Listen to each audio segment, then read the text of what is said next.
시내 중심가에서 이제 가까웠고, 그 다음에 이게 복도에서 내실까지 가는데 철문 3개를 통과해야 된대요. 그렇기 때문에 사건이 났을 때 오히려 그것 때문에 사람들이 몰랐던 거고요. 오히려 그 다음에 그 아파트에서 100m 거리에 경찰서가 있고, 그 다음에 이 아파트와 그 경찰서 사이에 하트라인이 설치가 돼 있어서 여차하면 바로 그냥 경찰이 달려오는 그런 구조로 돼 있었다고 하더라고요. 잘 돼 있네. 야, 이건 너무 이상하지 않아요? 너무 이상하죠. 이렇게 완벽에 가까울 정도로 그래도 보안도 되고 이런 곳인데 이렇게 당한다, 이건 거의 프로 솜씨가 아니냐? 맞아요.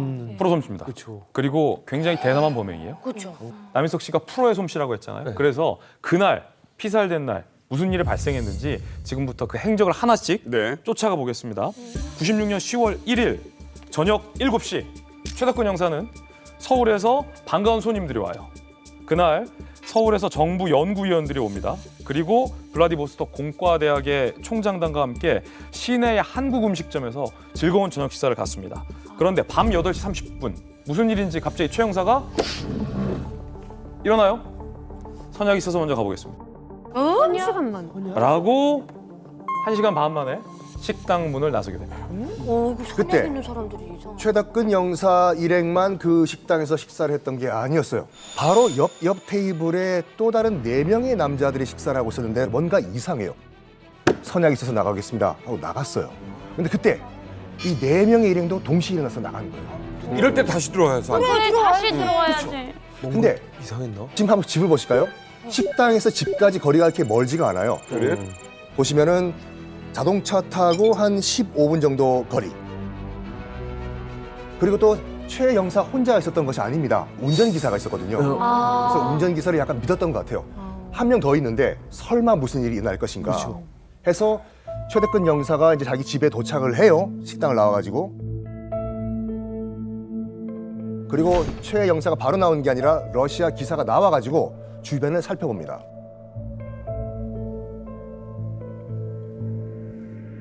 주변을 살펴보고 아무도 없다는 걸 확인하고 최 영사와 함께 아파트 쪽으로 걸어가요.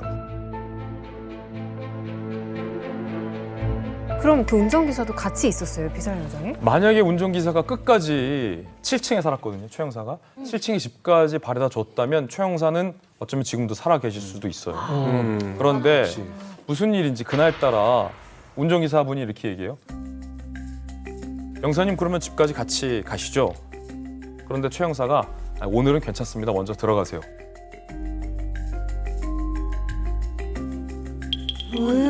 대부분이 그렇게 하지 않겠습니까? 평광까지 가는 그렇죠. 사람, 뭐 운전기사가 몇 명이나 있겠어요. 가진 않아요. 운전기사를 돌려보낸 이유가 바로 그날 하필 그때 엘리베이터가 고장이 나요. 왜요? 뭐야? 그러니까 최 형사 입장에서는 이상하다. 엘리베이터도 고장 났는데 운전기사분이 계단까지 같이 7층을 오르기가 좀 미안하잖아요. 그러니까 나 혼자 그냥 계단 올라가면 되니까 기사님 먼저 들어가세요. 라고 돌려보낸 거예요.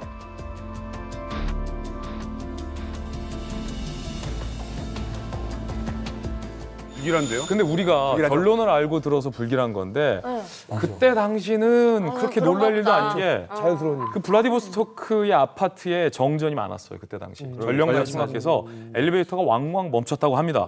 아마 엘리베이터가 멈출 때마다 최 형사는 혼자서 올라갔을 거예요. 그렇게 최 형사가 7층으로 올라갑니다. 그런데 그때가 이미 현지 시간으로 밤 9시예요. 그런데 최 형사가 안심했던 이유는 그때 러시아 여성 입주민이랑 마주쳐요.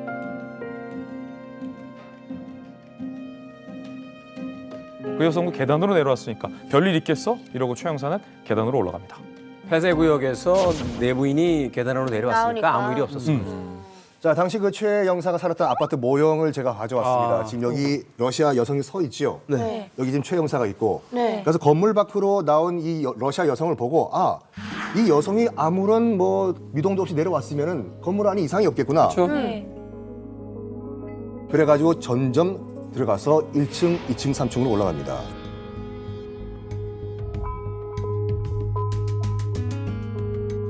일단은 정전이 됐기 때문에 불이 다 꺼졌어요. 네. 네, 네. 근데 달빛이 밝았기 때문에 달빛을 보고 올라갑니다.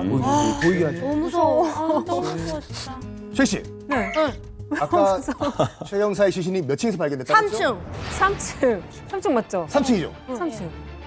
그럼 3층에서 무슨 일이 발생했을까요? 피살당했어요. 네? 피살당했어요. 아닙니다. 3층에서. 아무 일도 없었어요. 4층, 5층, 무서워. 6층까지 올라갔습니다.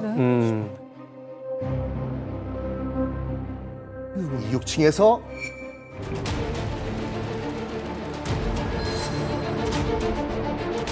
최 형사의 뒤통수를 6층에서 바로 저 위치에서 누군가가 뒤통수를 둔기로 가격을 합니다. 자, 그러면 집을 아예 아는 사람이고 거기에서 지금 둔기로 폭행을 했다는 거잖아요. 한 층만 오르면 최 형사의 집이에요. 그 집을 코앞에 그런데 두고. 집을 코앞에 두고 누군가가 6층 계단에 숨어 있었겠죠. 처음에 한 대 맞았을 때 최 형사가 본능적으로 직감을 합니다. 이 아파트에서 도망쳐야겠다. 그러니까 계단 밑쪽으로 도망쳤겠죠.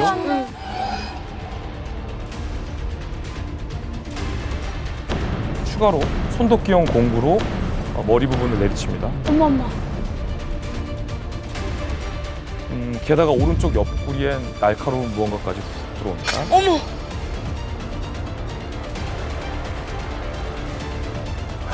아파트 3층 복도에 최 형사가 그대로 쓰러졌습니다. 야. 살려달라고 최 형사가 애원했었던 것 같아요. 하지만 단 몇 분 살려달라고 신음하던 최 형사가 그만 차디찬 아파트에서 와. 바닥에서 결국 사망을 합니다.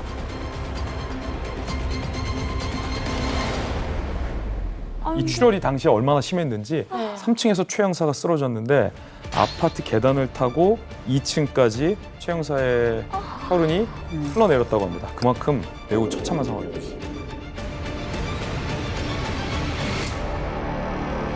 너무 잔인하다. 지금 처음 피살 가격당한 거는 6층이었잖아요. 맞으면서 내려가시죠. 그럼 그때까지는 살아서 의식이 있었다. 네. 아니 근데 그러면 사람도 없어요 거기. 이 사람들이 프로라고 만약에 했을 때는 사망까지 확인하고 나오는 거 아닌가? 와 근데 숨이 붙어 있었다고요? 네. 근데 그러니까 사람은 6층에서 맞았는데 3층까지 초인간적 힘으로 내려온 거야. 절대 우발적인 게 아닌 게 3층까지 쫓아가서 결국 마지막 맞아요. 가격까지 한 거죠.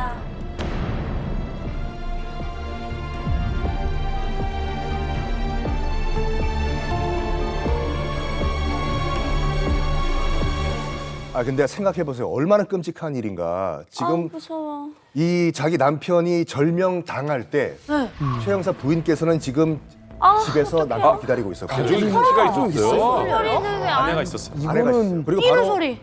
혼자 사는 줄 알았는데 6층에는 동료가 살고 있었거든요. 외교관 동료가 맞아요. 저녁 식사 중이었어요. 자기 동료가 지금 3층에서 지금 야. 마지막 숨을 쉬고 있다는 걸 모르면서 식사하시고 부인은 남편을 기다리고 있어요. 아니 왜 그 소리가 안 들렸어? 안 들리나? 안 들릴 정도였다는 거죠. 네. 이제 신체적인 강한 타격을 입게 되면 비명 소리도 잘 안 나오죠. 퍽 했을 테니까 뭐 이 정도 소리밖에 안 나왔을